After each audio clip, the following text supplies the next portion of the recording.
ఇక్కడ ఉంది పవన్ కుమార్ అండ్ ఇక్కడ ఉంది రాజేష్. మేము ఆర్గనైజేషన్కి ఫౌండింగ్ కపుల్. సో ఇప్పుడు మీరు అడిగే క్వశ్చన్ అండ్ ఆన్సర్స్కి మేము సమాధానాలు చెప్పబోతున్నాం. ఊరువాడకు సంబంధించి క్వశ్చన్ అడిగేవారు ఎవరైనా కొంచెం మైక్ తీసుకొని అడగండి సార్, వినపడుద్ది క్లియర్గా. చిన్న విషయం సార్, ఇప్పుడు ఎన్టీఆర్ హలో ఇక్కడ సార్ చెప్పండి సార్. ఇప్పుడు ఎన్టీఆర్ అసోసియేషన్ పేరుతో మీరు చేస్తున్నారంటారు. అసలైన అసోసియేషన్ అధ్యక్షులు కావచ్చు, అంటే స్టేట్ అధ్యక్షులు కావచ్చు, అదేవిధంగా మొత్తం మన ఇండియా అధ్యక్షులతో వాళ్ళతో మాట్లాడితే మాకు ఎటువంటి సంబంధం లేదు అనేసి వాళ్ళు చెప్పడం జరిగింది. అంటే మీరు ఈ కార్యక్రమం చేయడానికి ముఖ్య ఉద్దేశం ఏంటంటే ఎన్టీఆర్ని పైకి తీసుకెళ్ళడానికా, లేకపోతే ఆయన పేరుతో మీరు ఏదైనా చేయడానికా అనేది చాలా మంది ప్రజల్లో వస్తున్న ఒక అనుమానం. దాన్ని మీరు క్లియర్ చేస్తే బాగుంటుంది సార్. ముందుగా ఇంత కార్యక్రమం అవుట్లైన్ ఇదంతా చెప్పిన తర్వాత ఆబ్వియస్లీ తప్పకుండా అది రామారావు గారిని జనాల్లో ఇంకా బాగా బ్రహ్మాండంగా ఆయన అభిమానులు ఎంత గొప్ప అని తెలిసేలా చేయటం కోసమే సార్. ఇందులో మేం కనపడాలనుకుంటే సార్ ప్రేమకైనా పక్కైనా మొహం కావాలి సార్. అందుకే మా మొహం ముందుంది. సో పూలు పడ్డా మా మీద పడుతుంటాయి. గత 7 రోజుల నుంచి రాళ్ళు చెప్పులే పడుతున్నాయి. అంటే చెప్తున్నాను సార్, ఆయన పేరు వాడుకొని మేమేదో అయిపోవడం అసలు మా ఉద్దేశం కాదు. అండ్ మీరు ఒకటి నమ్మరు సార్, వ్యవస్థ పెట్టిన తర్వాత ఒక 4 సంవత్సరాల పాటు అసలు ఇది ఎవరు నడిపిస్తున్నారు, ఎవరు ప్రోగ్రామ్స్ చేస్తున్నారు, మా ఫోటోలు మా ఫేసులు కూడా మేము బయట చూపించుకోలేదు సార్. అది అందులో ఎటువంటి డౌటు లేదు. రెండోది మీరు అన్నట్టు సోకాల్డ్ రిజిస్టర్డ్ సేవా సమితిలు ఉన్నాయి, మీది ఎన్టీఆర్కి మాకు అటువంటి అనుబంధం లేదని అంటున్నారు కాబట్టి సార్ అభిమానానికి ఎక్కడ గుర్తింపు కార్డు ఉండదు. ఇదేం పార్టీ కాదు సార్, దీనికి మెంబర్షిప్ కార్డు ఉండడానికి. ఇది అభిమానం. గ్రామ స్థాయి దగ్గర నుండి గ్రామాల దగ్గర నుండి పట్టణాల వరకు ప్రపంచం అంతా ఉన్నారు సార్ ఆయన అభిమానులు. వీళ్ళందరికీ కార్డులు కావాలంటే నాకు తెలిసి ఆ సర్వరే సరిపోదు. సో మీరు అంటున్నట్టు ఆ సోకాల్డ్ అసోసియేషన్లకి మాకు సంబంధం లేదంటే మాది రిజిస్టర్డ్ ఎన్జిఓ, అందులో ఎటువంటి డౌట్ లేదు. మేము గవర్నమెంట్ అన్ని బై లా ప్రకారం మేము ఏదైనా చేస్తున్నాం, అగెనెస్ట్ లా మేము ఏది చెయ్యం. 100 కోట్లు 100 కోట్లు ఖర్చు పెట్టి మీరు చేస్తున్నారని చెప్పి ఈ 100 కోట్లని ఏ విధంగా మీరు తీసుకెళ్తుంటారు సార్? సమకూరుస్తున్నారు అంటే ఎన్టీఆర్ పేరుతో సమకూరుస్తున్నారా, లేకపోతే మీ దగ్గర ఏమి డబ్బు లేదు మేము చాలా చిన్నవాళ్ళం అంటున్నారు, 100 కోట్లు మరి ఎక్కడి నుంచి తెప్పిస్తారు సార్? ఇందాకే నేను మాట అన్నాను, మాది రిజిస్టర్డ్ ఎన్జిఓ. ఒక ఎన్జిఓకి సిస్టంలో ఎన్నిటికి యాక్సెస్ ఉంటుంది, అలాగే ఎన్నిటిని చేయగలదో ఇక్కడ సగం మందికి తెలియస్తారు బయట. అంటే అది వాళ్ళ సబ్జెక్ట్ కాదు, అది తప్పేం కాదు. మేము కూడా చాలా తెలుసుకున్న తర్వాతే దీంట్లోకి దిగడం జరిగింది. 100 కోట్లని మా కారు డిక్కీలో ఉన్నాయనో, లేకపోతే మా ఇంట్లో ఉన్నాయనో, మా సభ్యుల దగ్గర ఉన్నాయనో మేము ఎక్కడా చెప్పలేదు సార్. 100 కోట్ల రూపాయల సేవా యజ్ఞం, దాన్ని ఎగ్జాక్ట్లీ ఇంగ్లీష్లో ట్రాన్స్లేట్ చేస్తే 100 crore rupees social impact initiative. అంటే మీ జోబులో నుంచి ₹1 తీసి ఖర్చు పెట్టారంటే ఆబ్వియస్లీ ఇంకొకళ్ళు వచ్చి ₹9 ఖర్చు పెట్టి చేసేటట్టు మీరు చేశారు. అక్కడ ₹10 సేవ చేయించినట్టు మీరు. అక్కడ ₹10 మా జోబులోంచి పెట్టాల్సిన అవసరం లేదు. మేము సామాన్యం అంటున్నాం సార్, మా దగ్గర 100 కోట్లు ఎలా వస్తాయి? అన్ని పుకార్ని మేమేమి ఇలా రుద్దలేదు సార్. మేము స్ట్రిక్ట్లీ మా వర్డ్ మీదే ఉన్నాం. అండ్ ఒకరోజు ఒక వేదిక వస్తుంది, ఆ వేదిక మీద వివరిస్తాం. ఈ 100 కోట్ల గురించి కూడా చెప్తాం. సో ఈ 100 కోట్లకు ఒక ముఖ్య ఉద్దేశం, మా టెక్నికల్ టీం, మా లీగల్ టీం గత 6 నెలలుగా 7 నెలలుగా కష్టపడుతుంది ఒకటే, CSR funds, corporate social responsibility funds. So దీని గురించి అందరికీ పూర్తి అవగాహన ఉండదు. ఇప్పుడు ఈ ఊరువాడ కార్యక్రమం నందమూరి తారక రామారావు గారు అనుమతి తీసుకున్నారా? ఒకటి. రెండోది 2 రాష్ట్రాల్లో చేస్తారా, ఒక ఆంధ్రప్రదేశ్లో మాత్రమేనా? సార్ మాకు వాస్తవానికి మంచి పనికి ఎవరు పర్మిషన్ అవసరం లేదని మేము బలంగా నమ్ముతున్నాం. కానీ నేను మన ఇంటర్వ్యూలో కూడా మాట అన్నాను, మేము మా హీరో గారికి మేము ప్రతిదీ వివరించుకొనివ్వండి. ఒక్కసారి రోడ్డు మీద నడుచుకుంటా వెళ్ళిపోయే ఒక అభిమాని, ఒకప్పుడు కథలు చెప్తున్నాను మీకు, ఇప్పుడు జరిగినవి ఇవి.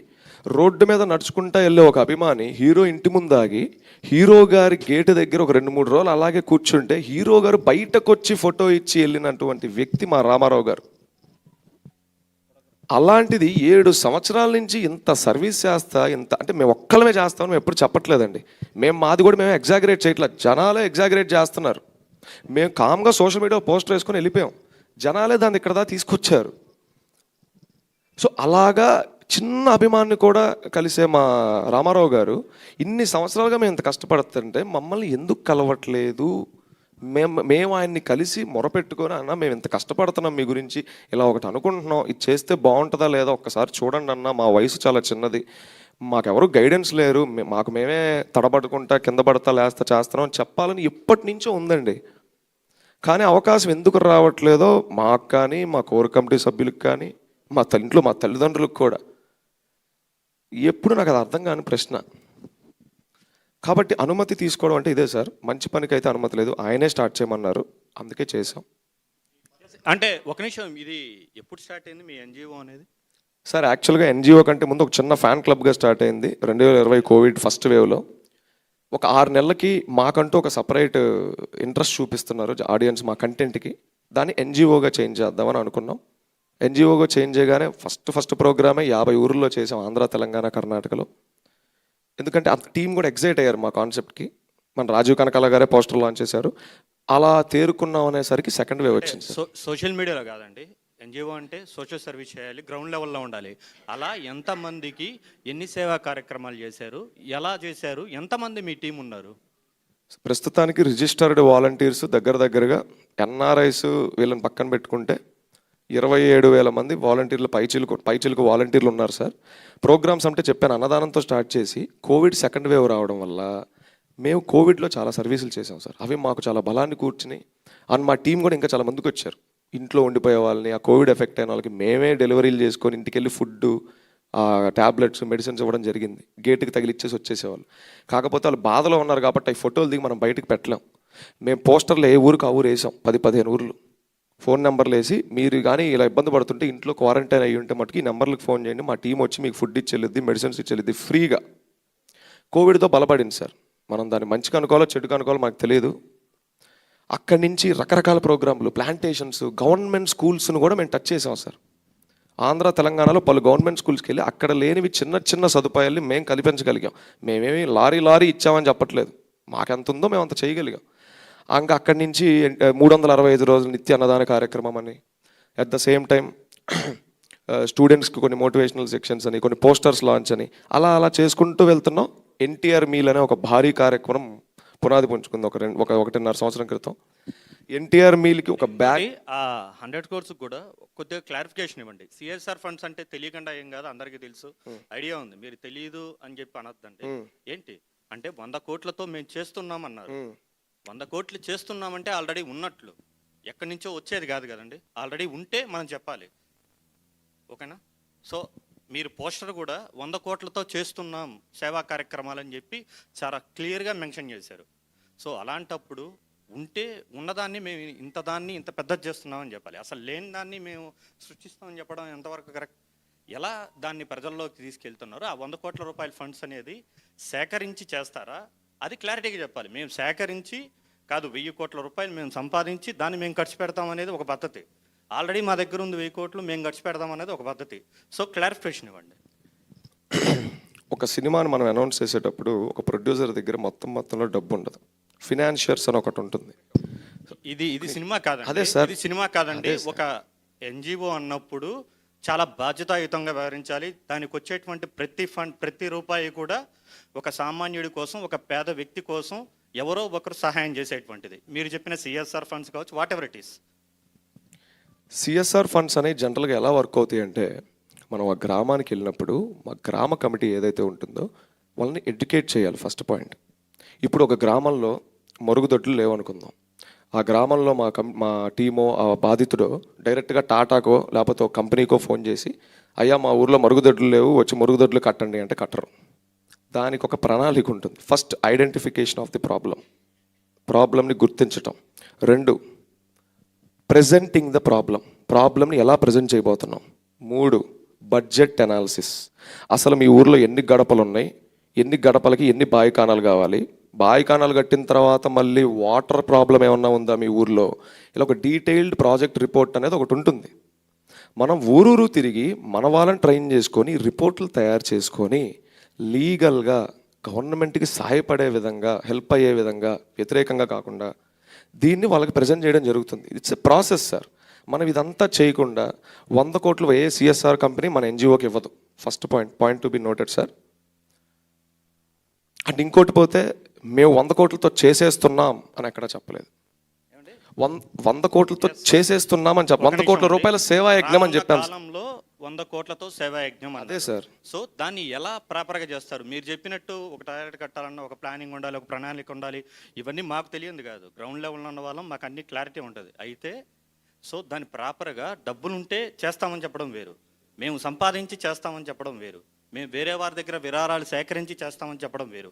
సో మీరు చెప్పేది సిఎస్ఆర్ ఫండ్స్ అనేది కేవలం బయట వాళ్ళ దగ్గర నుంచి ఒక విరాళంగా సేకరించి మేము చేస్తున్నారు అని చెప్పాలి.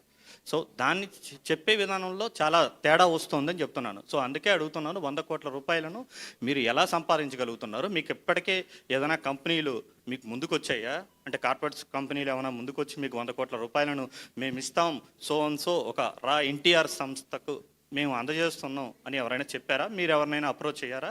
ఇప్పటి వరకు ఎంత సేకరించారు, ఎంత వచ్చాయి?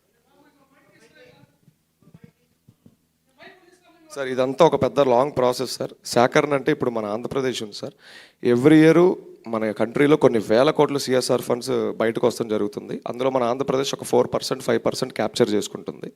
అండ్ క్యాప్చర్ చేసిన ఫండ్స్ని ఎప్పుడైనా ప్రభుత్వం మేజర్ థింగ్స్ మీద పెడుతుంది, like health care, child education, అలాగే గ్రామీణాభివృద్ధి. ఇందులో ఒక నెంబర్కి ఒకటి ఉంది సార్, రూరల్ డెవలప్మెంట్కి చాలా తక్కువ మొత్తంలో సిఎస్ఆర్ ఫండ్స్ ఇంప్లిమెంట్ అవుతున్నాయి. ప్రస్తుతానికి ఉన్న, నేను ఇంటర్నెట్లో ఉన్నది ప్రాపర్ రికార్డ్స్లో ఉన్నది మాత్రం చెప్తున్నాను సార్. ఇది ఎంతవరకు వాస్తవాలు అనేది ఇంక దాంతో ఆ రిపోర్ట్ దగ్గర తీసుకొని వదిలేద్దాం. సో మనం రైతే రాజు, ఒక్క నిమిషం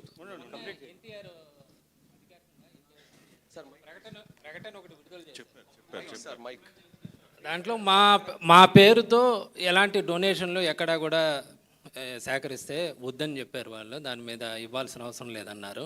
మరి మీరు మీ సంస్థ ఎన్జిఓ సంస్థ పేరుతో మీరు సేకరిస్తారా, లేదా ఎన్టీఆర్ పేరు చెప్పి సేకరిస్తారా? సార్ ఫస్ట్ ఆఫ్ ఆల్ మేము ఇది డైరెక్ట్గా వెళ్ళి అడిగే క్రౌడ్ ఫండింగ్ కాదు సార్. ఒక కార్పొరేట్ అనేవారు వాళ్ళకి సిఎస్ఆర్ ఇస్తున్నారంటే మా నుంచి వాళ్ళకి కొన్ని అఫీషియల్ పేపర్స్ వెళ్ళాలి, మేము పెట్టే ప్రతి రూపాయికి లెక్క ఉంటుంది. వ్యక్తిని అడగట్లేదు సార్, ఎప్పుడు వ్యవస్థలను అడుగుతున్నాం. సార్ హలో రూప్ గారు మా రిపోర్టర్ చెప్పింది, మా మిత్రుడు చెప్పింది చాలా క్లారిటీ. సిఎస్ఆర్ ఫండ్స్ ఒకటి మీరు ఎన్టీఆర్ పేరు తీసుకుంటారు కదా, నా పేరుతో అసలు ఎవరికి ఇవ్వద్దు అని ఎన్టీఆర్ గారి ఒక ప్రకటన విడుదల చేసినప్పుడు మీరు ఎలా ఎక్స్పెక్ట్ చేస్తున్నారు సిఎస్ఆర్ కింద పలానా కంపెనీ మీకు ఎందుకు ఇవ్వాలి? అసలు ఆ మాటకు వస్తే అది ప్రభుత్వాల పని కదా. ఇప్పుడు చెప్తున్నా మీకు స్వయంగా ఎన్టీఆర్ కార్యాలయంలో నా పేరుతో ఎవరికి డబ్బులు ఇవ్వద్దు, విరాళాలు ఇవ్వద్దు, ఫండ్స్ ఇవ్వద్దు అని చెప్పినప్పుడు మీరు ఎన్టీఆర్ మీరు కంపెనీస్ దగ్గరికి వెళ్ళి మీ సిఎస్ఆర్ కింద మీరు ఇవ్వాల్సిన నిధులంతా మాకేమని మీరు ఎలా అడుగుతారు? అసలు మీకు రైట్ ఎక్కడుంది అని అంటే ఏం చెప్తారు? ఇవ్వాల్సిన నిధులన్నీ కాదు సార్, ఆ ప్రాబ్లంకి కావాల్సినంత నిధి మాత్రమే. ఇంకోటి వచ్చేసరికి సార్, మనది official register NGO sir, paper work అంతా ప్రాపర్గా ఉంది. సో దీనికి ఒక అకౌంట్ ఉంటుంది, దానికి ఆడిటింగ్ ఉంటుంది, అందులో ఉన్న ఏ రూపాయిని ఎవరు టచ్ చేయలేరు, ఫస్ట్ పాయింట్.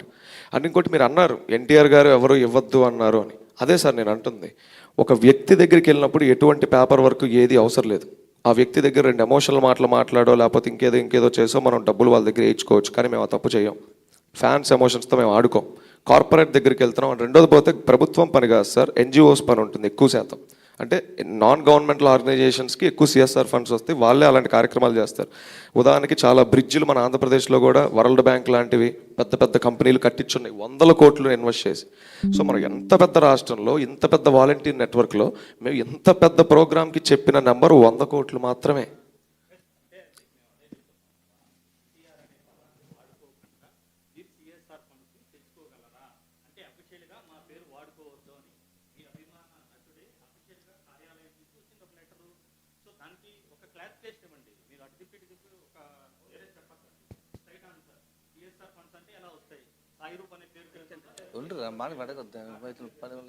రా ఎన్టీఆర్ అనే పేరుతో వెళ్తుంది సార్.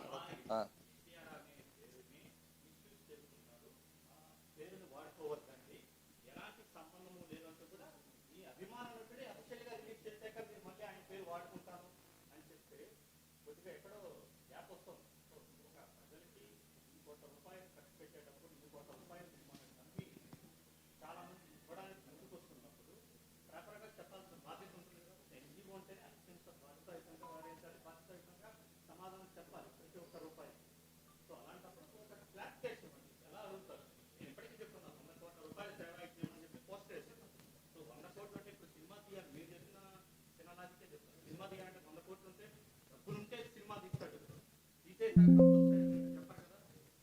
సార్ అదే చెప్తున్నాం సార్. 100 కోట్ల రూపాయలు. ఒక్క నిమిషం ఇస్తాను, ఎక్స్ప్లెయిన్ చేసి ఇస్తాను. 100 కోట్ల రూపాయల సేవా యజ్ఞం అనేది 100 కోట్లు అనేది we're acting as a bridge between the need and the CSRs. సిఎస్ఆర్కి వాళ్ళకి నీడ్గా మనం బ్రిడ్జ్గా వ్యవహరిస్తున్నాం. 100 కోట్లు అనేది మా టార్గెట్ మాత్రమే. 100 కోట్లు మా దగ్గర ఉన్నాయని మేము చెప్పలేదు. అండ్ మీరు ఇప్పుడు వచ్చిన లెటర్ ప్రకారం దీనికి చాలా టైం పడుతుంది సార్. ఇప్పుడు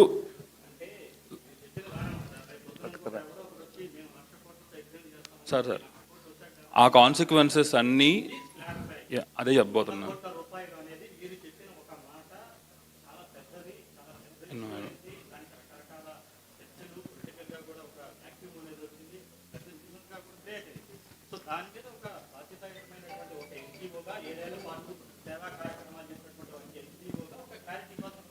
ఎస్ సార్, రాడికల్గా ఏం వెళ్ళమండి.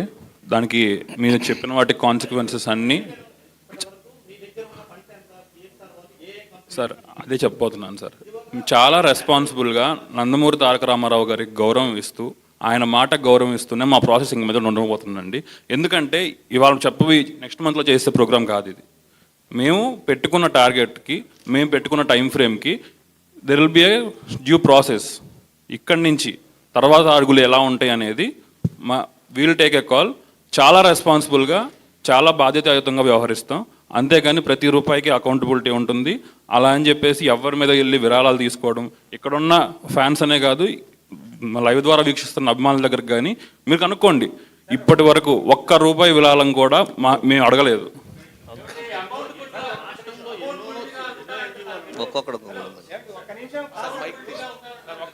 అయితే ఇప్పుడు 7 సంవత్సరాల్లో మీరు ఎంత ఖర్చు పెట్టారు, ఎంత ఏ సంస్థలు ఇచ్చాయి, ఎంత ఖర్చు పెట్టారు, 7 ఏళ్ళలో ఏం జరిగింది అని వైట్ పేపర్ ఇవ్వగలరా? మేము సిఎస్ఆర్లు తీసుకోలేదండి. 7 ఏళ్ళు మా ఇంటర్నల్ టీమ్ కంట్రిబ్యూషన్తోనే మేము చేసాము. పైగా ఈ 7 ఏళ్ళు మేము చేసినవన్నీ చాలా చిన్న కార్యక్రమాలు, ఒక్క ఎన్టీఆర్ మీల్ తప్పితే లోకల్లో జరిగే కార్యక్రమాలు.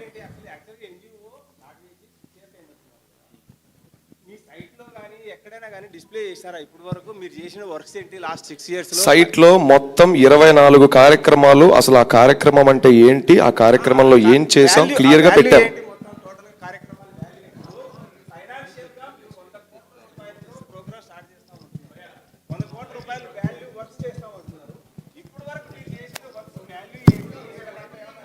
అదే సార్, ఇప్పటి వరకు మేము చేసిన వర్క్స్ యొక్క వాల్యూ అడుగుతూ ఒక్క నిమిషం సార్.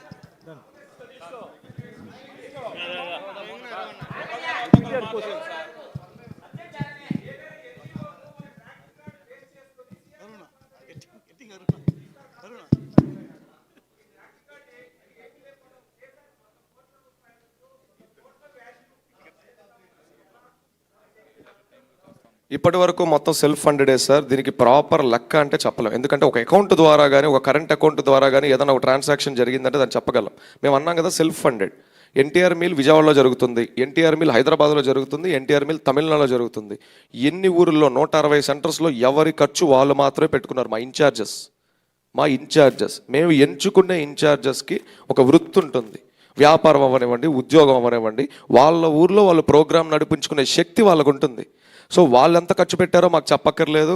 అండ్ మా నుంచి వాళ్ళకేమి, వాళ్ళ నుంచి మాకేమి 2 and 4 ట్రాన్సాక్షన్స్ అనేవి లేవు. అందుకే నేను అమౌంట్ బయట చెప్పలేము ఇప్పటిదాకా జరిగింది. బట్ ఇక మీదట జరిగేకి మాత్రం ఒక రికార్డు ఉంటుంది. సిఎస్ఆర్ ఫండ్స్ అలా వస్తాయి. అండ్ సిఎస్ఆర్ ఫండ్స్కి మేము ఎలిజిబుల్ అంటే ఎస్ వీఆర్ ఎలిజిబుల్. అండ్ భయ్యా హలో చెప్తున్నాం, ఒక వ్యవస్థని రిజిస్టర్ చేసి 3 సంవత్సరాలు అయి ఉండాలి సిఎస్ఆర్ ఫండ్స్ ఎలిజిబుల్ అవ్వాలంటే. This is the first thumb rule. ఇంకొక 2 రోజుల్లో మేము 3 సంవత్సరాలకి ఎలిజిబిలిటీ ఫస్ట్ క్రైటీరియా వచ్చేస్తుంది. అంటే రాకుండానే ఎలిజిబిలిటీ రాకుండానే మీడియా సమావేశం ఏర్పాటు చేశారా సార్? ఎలిజిబిలిటీ వచ్చాక ప్రోగ్రామ్ స్టార్ట్ చేస్తున్నాగా. మేము ఎలిజిబిలిటీ రాకముందు ఊరువాడ స్టార్ట్ అయిందని చెప్పలేదండి. సిఎస్ఆర్ ఫండ్స్ అనేది గవర్నమెంట్ కన్సైకిల్లో ఉంటుంది. అంటే ఆ నియోజకవర్గ ఎమ్మెల్యే అడిగితేనే ఆ సిఎస్ఆర్ ఫండ్స్ కూడా రిలీజ్ చేస్తారు కొన్ని కార్యక్రమాలకి. అవన్నీ లేకుండా, అవన్నీ తెలియకుండా ఇప్పుడు సిఎస్ఆర్ ఫండ్స్ ద్వారా సేవా కార్యక్రమం అంటారు. అయితే పోస్టర్ లాంచింగ్లో మాత్రం 100 కోట్ల రూపాయలతో ప్రజాసేవ అని కార్యక్రమం చెప్పారు. అది ఎంతవరకు ఇప్పటి వరకు మీరు స్వతహాగా ఏదైనా ఫండ్స్ వేసుకున్నారా? ముందుగా మా జోబుల్లో నుంచి మాకు చాలా వేసుకున్నాం సార్. వేసుకోకుండా వ్యవస్థ ఎంత దూరం రాదు. అలానే మేము ఒక్కళ్ళమే వేసుకున్నాం అని చెప్పాలా. రెండోది పోతే గవర్నమెంట్ అప్రూవల్ మాత్రమే ఉండాలంటాం రాంగ్ సార్. గవర్నమెంట్ని సీసీలో పెడతాం, కాపీ ఫస్ట్ థింగ్. రెండోది ఎన్జిఓస్కి చాలా మేజర్ యాక్సెసెస్ అంటే ఉంటాయి మీరు ఈ కార్పొరేట్స్తో. మీరు రికమెండ్ చేయొచ్చు కానీ ఫండ్స్ మీ చేతికి ఇవ్వరని తెలీదా? అదే సార్ నేను అంటున్నా, ఫండ్స్ మా చేతికి ఇవ్వకపోతే మాకేంటి సార్ ప్రాబ్లం? ఆ ఊర్లో పని జరుగుతుంది కదా. నేనేమంటున్నా అంటే నేను చెప్పేది సేవా కార్యక్రమం అంటే మీరు చేయాలి కదా అంటాను. అవును సార్, అది మేము చేసిన ప్రాసెసే కదా సార్. రిపోర్ట్ తయారు చేసేది మేము. గవర్నమెంట్ ప్రజలకు చేసేది సార్ గ్రౌండ్ లోకి వెళ్తుంది మేము. దాంట్లో మీకేం సంబంధం? గ్రౌండ్ లోకి వెళ్తుంది మేము. గవర్నమెంట్ ప్రజలకి సిఎస్ఆర్ ఫండ్స్ తో సేవ చేస్తుంది, దాంతో మీకేం పని? అక్కడే చెప్తున్నాను కదా సార్, మన ఆంధ్రప్రదేశ్కి కేటాయించిన ఒక 4% సిఎస్ఆర్ ఫండ్స్ లో చాలా తక్కువ మొత్తం మాత్రమే రూరల్ డెవలప్మెంట్ మీద వెళ్తున్నాయి. మా మెయిన్ దృష్టి రూరల్ డెవలప్మెంట్, గ్రామీణాభివృద్ధి. మా మెయిన్ దృష్టి దీని మీదే ఉంటుంది. సో ఇక్కడ మేము వెళ్ళి ఒక రిపోర్ట్ తయారు చేసి ప్రతి ఊర్లో మా వాలంటీర్స్ని, మా టీంని ఎడ్యుకేట్ చేసి వాళ్ళకి చైతన్యవంతం చేసి, సార్ విలేజ్లో యుఎస్ పోలో షర్ట్ వేసుకునే రేంజ్కి వెళ్ళినాయి సార్ గ్రామాల ఇవాళ. అలాంటిది మేము జేపీ గారిని కలిసాం సార్. ఇది చెప్పుకోవాలి, ఇది జయప్రకాష్ నారాయణ గారు కలిసాం సార్ ఈ ప్రోగ్రామ్కి సంబంధించి కొన్ని కీలకమైన నిర్ణయాల కోసం. సార్కి మొత్తం చెప్పిన తర్వాత ఆయన ఒక మాట అడిగారు మమ్మల్ని, నాకు ఒక మాట ఇవ్వాలి మీరు, నేను దీనికి ఏదన్నా మీ ఐడియాకి మీ చిన్న వయసు ఒక మాట ఇవ్వాలన్నారు. ప్రజల్ని ఎప్పుడూ సోమరబోతులు చేయకండి. ఈ ప్రోగ్రాం ద్వారా ఊరిలో ఎవరి మరుగుదొడ్డి వాడికి ఎలా కడుక్కోవాలో నేర్పించండి. మేము వెళ్ళి మీ మరుగుదొడ్లు కడుగుతామని ఎవ్వరికి చెప్పకండి. ఒక రాజకీయ పార్టీ అయినా ఒక సేవా సంస్థ అయినా ఈ 2 రూల్స్ని గుర్తుపెట్టుకుంటే ఖచ్చితంగా మీరు ప్రజలకు మంచి చేస్తున్నట్టే.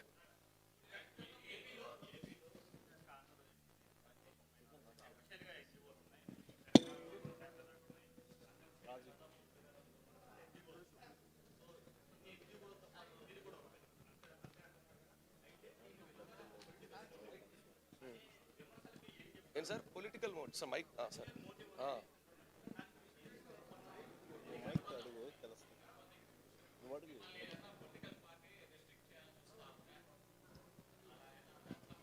ఫస్ట్ ఆఫ్ ఆల్ మీ వెనక ఎవరో ఉన్నారని ఒక 5 రోజుల నుంచి ఒకటే రాసేస్తున్నారు.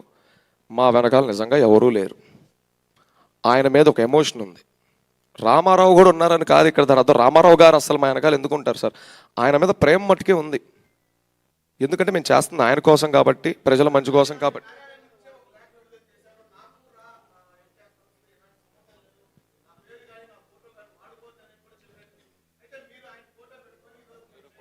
సార్ ఇప్పుడు అదే సార్, మన ఇంట్లో మనకు ఒక కుటుంబం ఉంటుంది సార్, లేదా మన ఫ్రెండ్ సర్కిల్ ఉంటుంది. ఎప్పుడు పక్కన ఒక 2 ఫ్రెండ్స్ ఉంటారు. ఆ 2 ఫ్రెండ్స్ ఏం చెప్తున్నారో మాత్రమే మనం వింటాం, కానీ ఆ గేటు బయట అల్లాడిపోయేవాడిని మనం అంత ఫాస్ట్గా చూడలేము సార్. అసలు హీరో గారికి మా గురించి ఎలాంటి మాటలు చెప్పారు అంటే, నేను పత్రికా సభ్యుల నుంచే నేను కొన్ని విన్నాను, నేను పేర్లు చెప్పలేను. మీ వెనకాల ఏదో పెద్ద రాజకీయ పార్టీ ఉందని, మీరు ఏదో ఒక పార్టీకి బీ టీమ్ అని, హీరో గారికి తక్షణం మీ గురించి ఇలా చెప్తున్నారు, హీరో గారు అందుకే మీ గురించి భయపడే ఆ లేఖను వదిలారు, అందుకే మిమ్మల్ని హీరో గారు కలవడానికి ప్రయత్నించలేదని చాలా బలంగా వెళ్ళింది. ప్రోగ్రామ్ స్పాన్ పెద్దదైతే నిజంగా వెనకాల ఎవరో ఉన్నట్ట.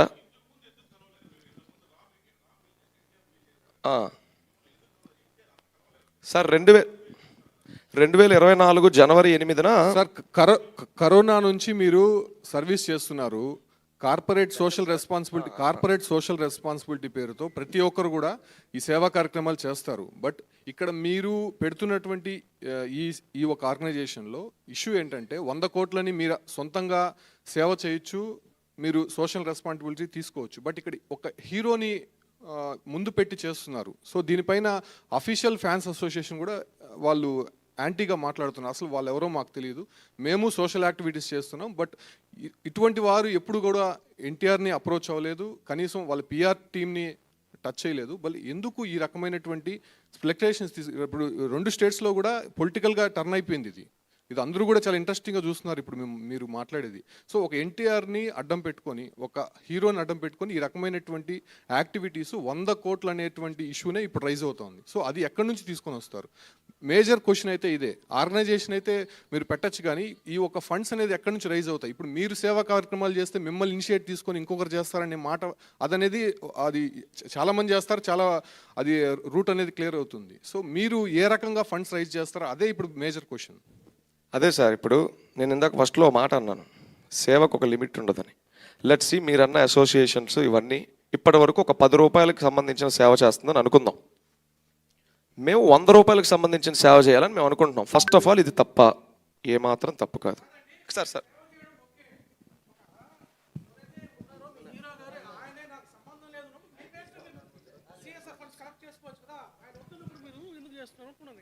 అదే కదా సార్ అంటుంది మేము. ఆయనకి ఎవరెవరు ఎలా చెప్పారో మాకు తెలియదు కదా సార్, మాకు తెలియదు కదా. మేము అది కదా అడుగుతుంది. మేము మన ఏబిఎన్ వెంకటకృష్ణ గారి డిబేట్లో కూడా మేము సార్కి ఇదే చెప్పాం.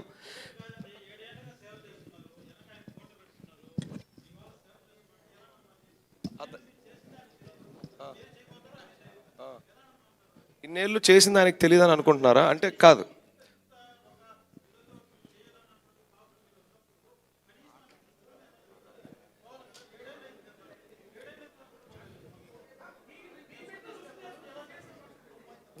ఏమండి, హలో, మీకు హలో, ఇక్కడ చెప్పండి. ఇక్కడ చూడండి స్ట్రైట్.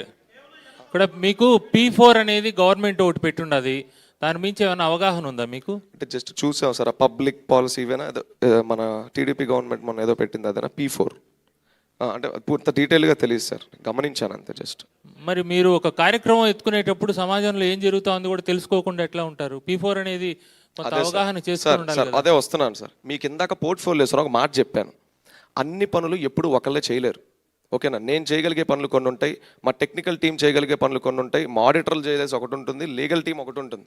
సో ఎవరి స్టడీ వాళ్ళు చేస్తారు సార్. ఇక్కడ అందరి ఇన్ఫర్మేషన్ అందరికీ తెలియాలని అస్సలు లేదు, ఎక్కడా లేదు. ఓకే, P4కి సంబంధించి ఉన్న కాన్సెప్ట్ కూడా ప్రతి ఊర్లో ఎవరికి వాళ్ళు దత్తత తీసుకొని చేసే కార్యక్రమాలే ఉంది. సో మీరు కూడా ఈ P4లో భాగస్వామ్యం అయ్యే అవకాశం ఉందా? సార్ ఒకటి, ప్రభుత్వం అది ఏ ప్రభుత్వం అయినా, ఏ పార్టీ ప్రభుత్వం అయినా, ఇప్పుడైనా తర్వాత అయినా, ఒకటి ప్రభుత్వానికి కూడా మనం ఉపయోగపడుతున్నాం అంటే చాలా ఆనందకరమైన విషయం సార్. ఎందుకంటే వాళ్ళు డీల్ చేయాల్సినవి చాలా ఉంటాయి. అందులో ఒక ఎన్జిఓగా మేము కొంచెం చేదోడుగా నిలిస్తే తప్పేముంది సార్?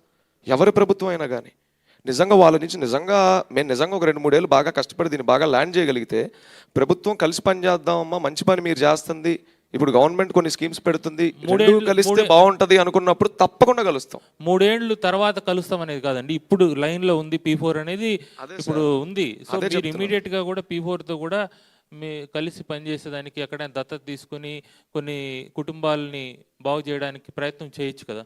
అదే సార్, అదే వెల్కమింగ్ ఎప్పుడైనా ప్రభుత్వం నుంచి ఉండాలి కదా సార్. ఇప్పుడు మేము ఒక ఎన్జిఓగా మా పని మేము చేసుకుంటున్నాం, మేము వెళ్ళిపోయి డైరెక్ట్గా వాళ్ళకి ప్రపోజల్స్ పెట్టలేం కదా. దానికి ఫస్ట్ మేము అర్హులో కాదో మేము చూసుకోవాలి కదా, మమ్మల్ని మేము చెక్ చేసుకోవాలి కదా. ఒకవేళ నిజంగా మేము అర్హులు అయితే వాళ్ళే పిలుస్తారు సార్, అంతే. రూప్ గారు ఒకటే sir, 1 by 1 sir, 1 by 1 sir please. Roop గారు ఏం సార్ ఒకసారి అడగండి సార్, నాకు కనపడలేదు.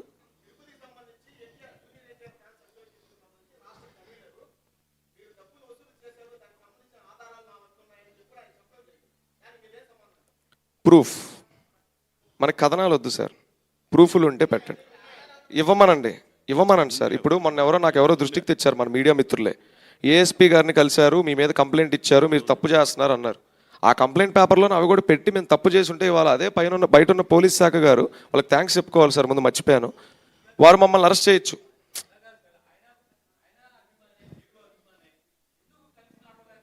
మేము కలవకుండా నడవట్లేదని ఎక్కడా చెప్పలేదు సార్. నేను మీకు మాట చెప్తాను సార్, అదే సార్ చెప్పబోతున్నాను సార్. అది ఎవరెవరికి పర్సనల్ ఎజెండా ఏంటో వెండెట్టాలేంటో మనకు తెలియవు.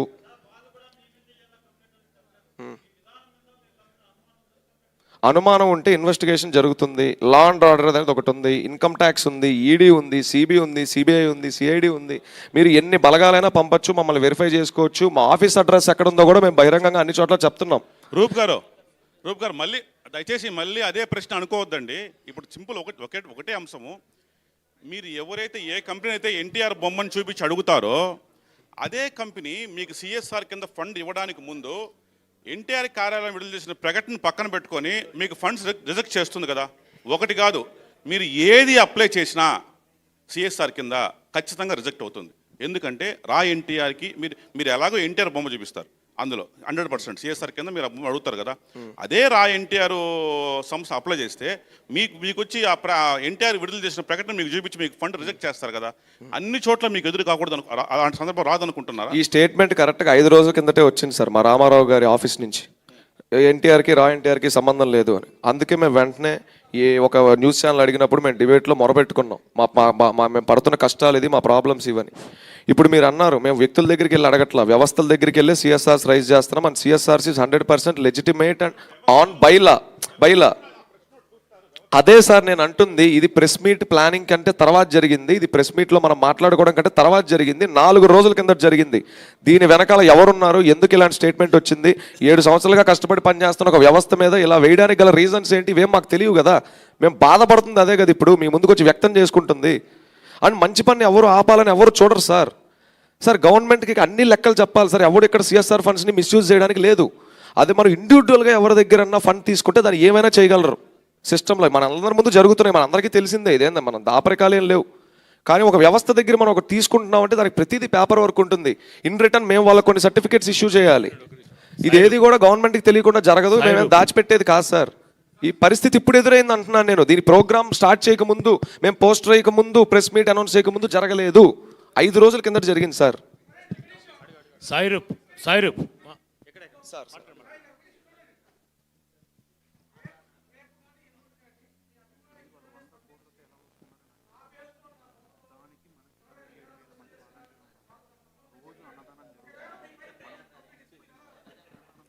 పోలీస్ కంప్లైంట్ అంటే సార్ ఇక్కడ అదే సార్ మేము ఉంటుంది,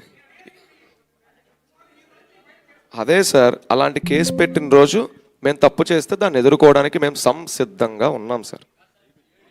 సాయిరూప్ ఇటు మీరు 7 ఏళ్ళుగా కార్యక్రమాలు చేస్తున్నారు.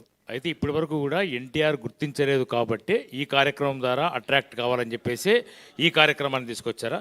మీరు చెప్తున్న దాన్ని బట్టి సెల్ఫ్ ఫండింగ్తోనే సేవా కార్యక్రమాలు చేశారని చెప్పారు ఇప్పటి వరకు. అయితే 7 ఏళ్ళుగా మీరు ఎన్టీఆర్ని కలవలేకపోయారు, మా ఎన్టీఆర్ మమ్మల్ని కలవలేకపోయాడు అని చెప్పేసి మీరు మాట్లాడారు. మరి ఎన్టీఆర్ మీతో మాట్లాడాలని మాత్రమే ఈ కార్యక్రమానికి తెరతీశారా? లేదు అంటే దీని వెనకాల ఏదైనా పొలిటికల్ మోటో ఉందా?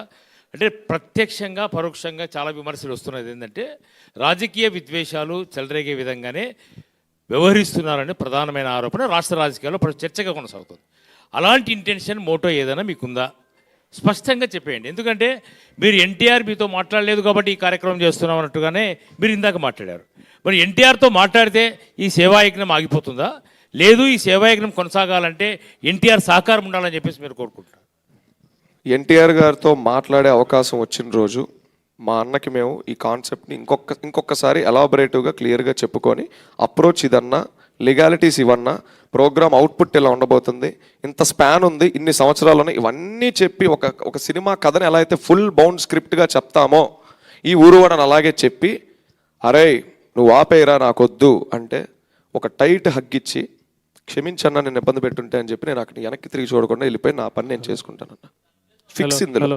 హలో సార్ నేను అదే అంటున్నాను సార్, కార్యాలయం ప్రకటన చేసిందంటే మాకు ఎక్కడ అఫీషియల్గా ఒక లీగల్ నోటీస్ రాలేదు. నేను అదే చెప్తాను. నేను ఆ లెటర్ను అవమానించట్లేదు సార్. వినండి సార్. నేను ఆ లెటర్ను అవమానించట్లేదు. మాకు ఇందులో ఎంతవరకు ఆథెంటిసిటీ ఉంది, ఆయనకి మా గురించి ఎలాంటి విషయాలు చెప్పి లెటర్ వేయించారో మాకు డౌట్ ఉంది. నేను ఆ 4-5 పక్కనుండే వాళ్ళ పేర్లు చెప్పను సార్, ఎప్పటికీ చెప్పను. వాళ్ళు ఎవరో అందరికీ తెలుసు, మీడియా ముత్తులకి. సార్ అదే కదా సార్ అంటుంది 2024. ఇందాక నేను డేట్ కూడా చెప్పి ఆపేశారు, నేను చెప్పనీ లేదు.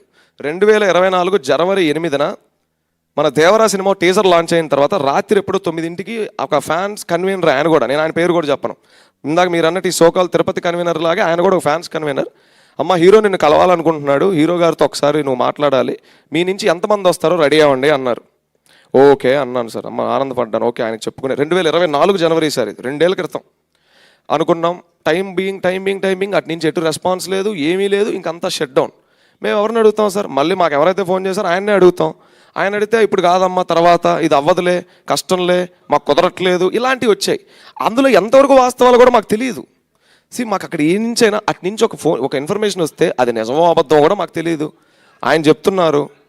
ఇక్కడ మాకేదో ఇది ఉందనుకోబాకండి సార్. అంటే అది ఎన్టీఆర్ నుంచి వస్తే నమ్ముతాం, ఆఫీస్ నుంచి వస్తే నమ్మమని కాదు, అసలు ఆయన చుట్టూ మా గురించి ఏం చెప్తున్నారని మా బాధ సార్. సార్ ఒక్క నిమిషం, ఇప్పుడు అంటే ఇన్ని కోట్ల మంది అభిమానులు ఉన్నారని అనుకుంటున్నారు కదా మీరు, అంటే ఒక 3-4 ఆయన దగ్గరుండి చెప్తే వినేంత బలహీన పరిస్థితుల్లో ఆయన ఉన్నాడు అనుకుంటున్నారా?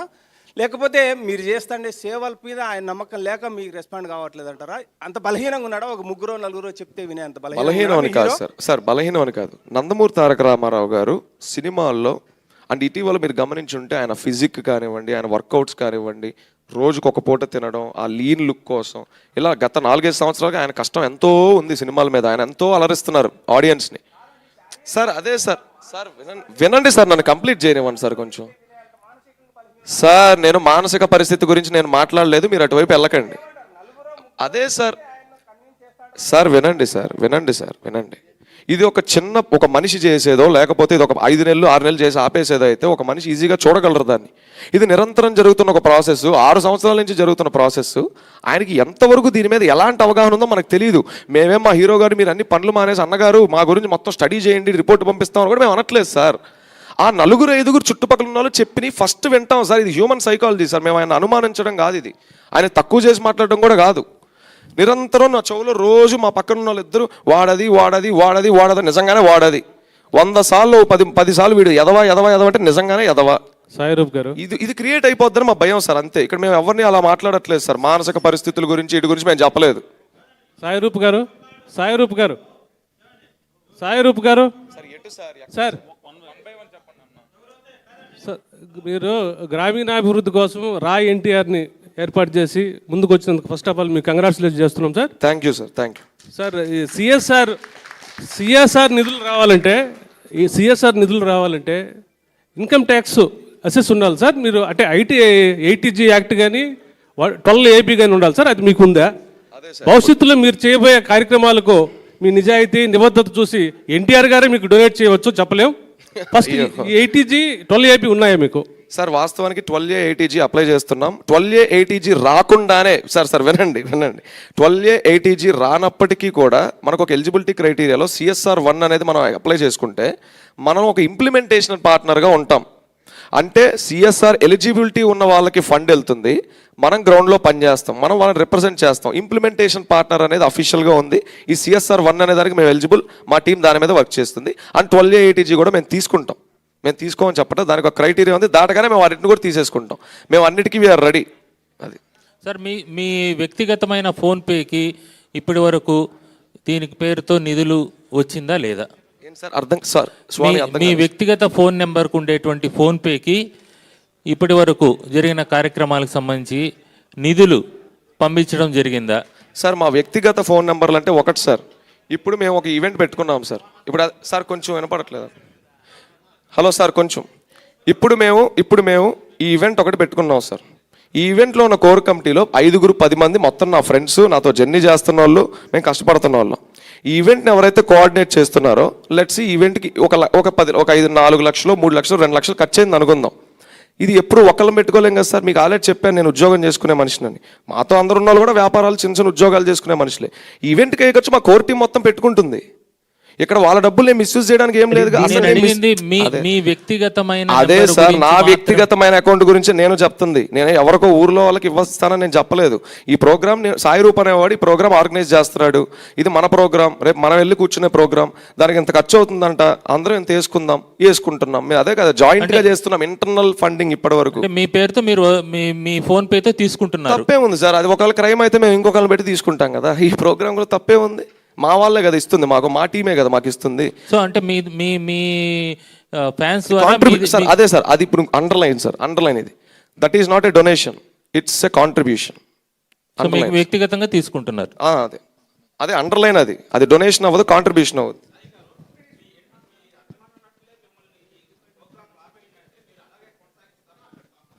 అదే సార్ ఆయన గారికి మా అన్నగారికి మేము ఒకసారి చెప్పుకొని అవకాశం వస్తే నేను కల్పించమని నేను బల్లగుద్దేం అడగట్లేదు సార్.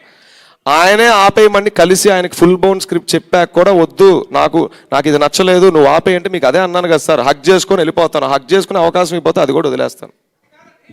ఒకటే సాయిరూప్ గారు, మీరు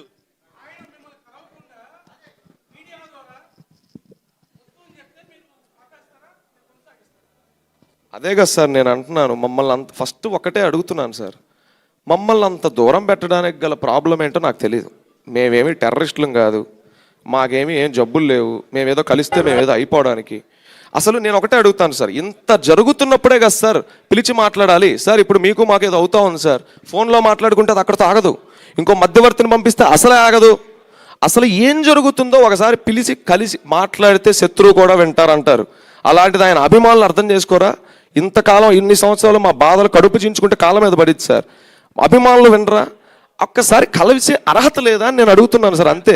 గారు మీలాంటి అభిమానులు కోట్ల మంది ఆయనకున్నారు. అది ఒక విషయం పక్కన పెడితే ఇక్కడ ఒకటి, మీరు అన్నీ కూడా అన్న మైక్ వినపడట్లేదన్న. అన్నీ కూడా జరగబోయేదే చెప్తున్నారు. ఏది సిఎస్ఆర్ ఫండ్స్ వస్తాయి, అవును. ఐటీది మేము తెచ్చుకుంటాం, అవును. ఈ 3 ప్రోగ్రాంలు చేస్తాం, అవును అన్నీ జరగబోయేదే. అవును సార్. ప్రస్తుతం ఏది కూడా కాదు, ఇంకా ఏది కూడా మీకు అన్ని ఇన్కంప్లీట్ గానే ఉంది. సో ఇలాంటప్పుడు ఎందుకు అలా 100 కోట్ల రూపాయలు అనేది ఒక పోస్టర్ వేసి ఒక తెలియని ఒక అలజడిని ఎందుకు రేపారంటారు? Sir, it's all about span. See when number comes into the picture, ఆ స్పాన్ ని తెలియజేయడంలో ఎటువంటి తప్పు లేదు. అదే సార్ ఇప్పటిదాకా చేసిన ఏ ప్రోగ్రాములకి మేము ఎక్కడ నెంబర్ వేయలేదు సార్, గుర్తించండి దయచేసి. ఇప్పటిదాకా చేసిన ఏ ప్రోగ్రాములకి మేము వేయలేదు. దీని స్పాన్ చాలా పెద్దది, దీని పరిధి పెద్దది, ఇది పెద్దది అని తెలియజేయడంలో ఎటువంటి తప్పు లేదు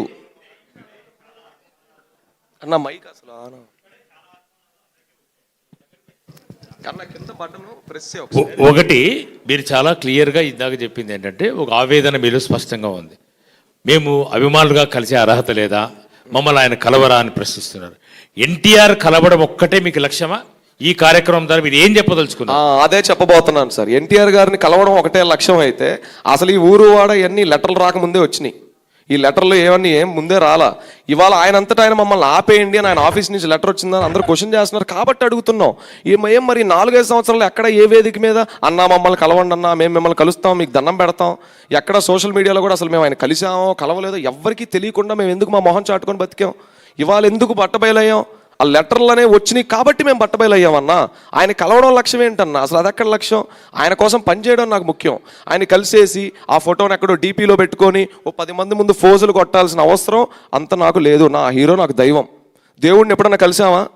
దేవుడిని కలిస్తే గుడికి వెళ్తామా? నేను ఇది ఒక్కటే నమ్ముతానన్నా. అంటే ఇప్పుడు ఎన్టీఆర్ మిమ్మల్ని కలవకపోవడమే ఆయన చేసిన నేరమా? ఇంత రచ్చగా అర్థం కాలేదా? ఆ పదం ఏంది? నేరమా? అంతే కదా మరి చెప్తున్నది. కాదు. కలవలేరు అంటే ఇప్పటికి కూడా నేను ఒకటి నమ్ముతున్నానన్న. మా రామారావు గారు ఫుల్ బిజీగా ఉంటారు. మా యొక్క మీడియాలో మాట్లాడుకున్నవి కానీ, ఇవాళ ఈ ఈవెంట్ కానీ, మేము వేసిన పోస్టులు కానీ ఇవన్నీ కూడా ఆయన పూర్తిగా చూశారని మాకు నమ్మకం లేదు.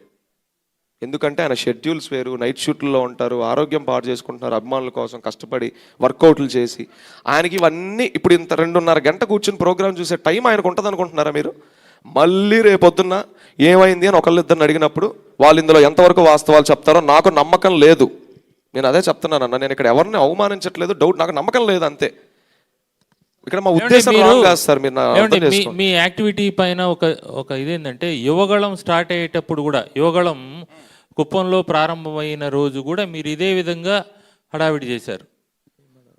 ఎందుకు చేశారు? హడావిడి చేశాం సార్ కుప్పంలో. అప్పుడు కూడా ఇదే విధంగా మీరు జూనియర్ ఎన్టీఆర్కి సంబంధించిన విషయాలు కుప్పం లోకల్లో జరిగినాయి, మా వ్యవస్థకు సంబంధించినవి కాదు. ఆ న్యూస్ నేను చూశాను సార్. వాళ్ళు మా వ్యవస్థ బయట వాళ్ళు ఫ్యాన్స్ అసోసియేషన్ మెంబర్. అతనికి మా వ్యవస్థలో ఎటువంటి అనుబంధం లేదు అంటే నాకు ఆ విషయం గురించి తెలుసు. ఓకే, ఇప్పుడు మీరు తిరుపతిలో ఈ కార్యక్రమం సంబంధించిన ప్రెస్ మీట్ పెట్టారు. తిరుపతిలో వేలాది మంది ఎన్టీఆర్ ఫ్యాన్స్ ఉన్నారు. ఎంతమంది ఇప్పుడు ఇక్కడ పార్టిసిపేట్ అవుతున్నారు ఈ ప్రోగ్రాంలోనా? ఇది చెప్పాం కదా sir, entry strictly only for hour media మిత్రులు అండ్ మా కోర్ టీమ్. ఏ అభిమానులకి ఎంట్రీ లేదని లెటర్లో చెప్పాం. మన బయట 3 మెయిన్ స్ట్రీమ్ ఛానల్స్ లో చెప్పాను, లెటర్లో చెప్పాను. అంటే మీ టీంలో తిరుపతి నుంచి ఎవరు లేరా సార్? మేము పిలవదలుచుకోలేదు సార్. ఇది టీమ్ మీటింగ్ కాదు, మా core committee with press meet with media. ఊరువాడ కాన్సెప్ట్ వెళ్ళాలి. ఇక్కడ మేము ఇప్పుడు తిరుపతి టీంని పిలిచాం అనుకోండి సార్, పక్కన ఉన్న పాకల్ని పిలవాలి, చంద్రగిరిని పిలవాలి, చిత్తూరుని పిలవాలి, నగరి పిలవాలి, పుత్తూరు పిలవాలి, కాళహస్తి పిలవాలి. ఇక్కడతో ఆగదు, మళ్ళీ రాష్ట్రం అంతా అడుగుతారు. మేము బహిరంగ సభ పెట్టడం మా ఉద్దేశం కాదు సార్. బహిరంగ సభలు పెట్టాల్సిన అవసరం ఏంటి? మంచి జరిగితే చాలు. సాయిరూప్ గారు ఒకటే అంటే ఎన్జిఓ 3 years బ్యాక్ స్టార్ట్ అయింది. సో ఈ 3 years లో అంటే 24 లో స్టార్ట్ చేశారా? 23 ఏంటి సార్ ఎన్జిఓనా? ఎన్జిఓ లేదు సార్. అంటే ఓకే, రిజిస్టర్డ్ అంటున్నారా మీరు? యాక్చువల్గా రిజిస్టర్డ్ 2023 July 20 అయింది సార్. ఓకే, 3 years అవుతుంది. అవుద్ది, ఎల్లుండికి అవుద్ది. అంటే ఫస్ట్ ఇయర్ ఎంత ఖర్చు పెట్టారు? సెకండ్ ఇయర్ ఎన్జిఓ తరపున ఎంత ఖర్చు పెట్టారు? థర్డ్ ఇయర్ ఎంత వరకు వచ్చింది? అదే చెప్పాను సార్. ఇప్పటిదాకా ఎటువంటి ఫండింగ్ అనేది ఇప్పటిదాకా మేము చేయలేదని చెప్పింది అదే. మేము క్రౌడ్ ఫండింగ్ చేయనప్పుడు, మేము అకౌంట్కి డబ్బులు కొట్టించుకున్నప్పుడు ఆడిటింగ్ ఎలా జరుగుద్ది, రిపోర్ట్ ఎలా వచ్చింది, అసలు అకౌంట్ మేము యూజ్ చేయట్లేదు పక్కన పెట్టా ఉన్నప్పుడు రిపోర్ట్లు ఎలా ఇస్తాం? ఇయర్ ఇంటర్నల్ ఫండింగ్ తో జరిగింది. లేకుండా సిఎస్ఆర్ ఫండ్స్ అనేది అంత ఈజీగా ఎవ్వరికి ఇవ్వరు అనేది అది కూడా ఒకటి ఉంది. ఎందుకంటే సిఎస్ఆర్ ఫండ్స్ ఇవ్వాలన్నా కూడా ఒక ఆర్గనైజేషన్కి ఒక పర్టికులర్ సార్ వాటి కోసమే మేము ఎందుకంటే మీ ఆశయం గొప్పది అయ్యుండొచ్చు, మీ ఆశయం గొప్పది, మీ ఆలోచన గొప్పది. 3 విభాగాలు పెట్టారు, సేవా జాగృతి కావచ్చు, ఏదైతే ఊరిమాట పాలకుల పార్టీ, ఇవన్నీ బాగానే ఉన్నాయి. అయితే అవన్నీ చేయాలంటే ఒక అడుగు వేయాలన్నారు కదా, ఆ అడుగు వేయాలంటే ఏదో కొన్ని ప్రికాషన్స్ ఉంటాయి కదా. సో ఏంటి అవి పర్ఫెక్ట్గా తీసుకుంటున్నారా అదంతా లేదా? మా లీగల్ కౌన్సిల్ని మేము అనౌన్స్ చేసాం. ఇందాక పోర్ట్ఫోలియోలో ఫస్ట్ పేరే లీగల్ కౌన్సిల్. మా లీగల్ కౌన్సిల్ చూసుకుంటుంది. అర్థం కావట్లేదు సార్, చాలా మందికి రకరకాలుగా ఉన్నాయి. మీరు అసలు ఏం మాట్లాడుతున్నారో, ఎవరు అడుగుతున్నారో నాకు అర్థం కావట్లేదు సార్. ఏం సార్ ఏంది?